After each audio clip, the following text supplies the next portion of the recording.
Hi అండి. Chicken cravings వచ్చాయి. So, chicken తెచ్చేసుకున్నాను. మంచిగా చికెన్‌ని ఉప్పు, కారం, పసుపు వేసేసుకొని కలుపుకున్నాను.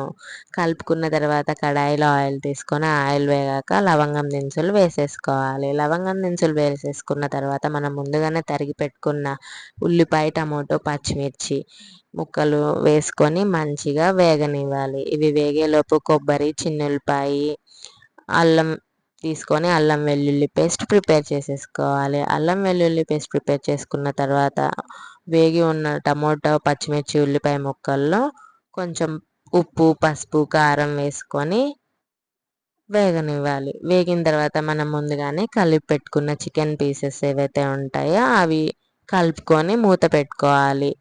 కలుపుకొని మూత పెట్టుకున్న తర్వాత బాగా ఉడికిన చికెన్‌లో అల్లం వెల్లుల్లి పేస్ట్ వేసుకొని మంచిగా అల్లం వెల్లుల్లి పేస్ట్ ఫ్లేవర్స్ ఏవైతే ఉంటాయో చికెన్‌కి పట్టేలాగా ఉడకనివ్వాలి.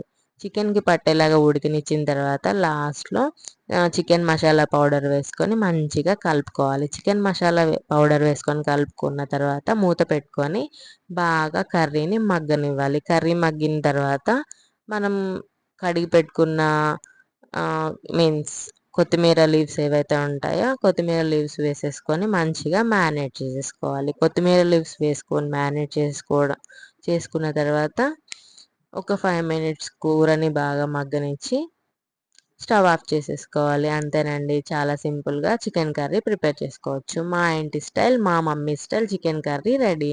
అంతే ఇంక మనం సర్వ్ చేసుకోవడమే. థ్యాంక్ యూ ఫర్ వాచింగ్ అండి. Please subscribe to my channel.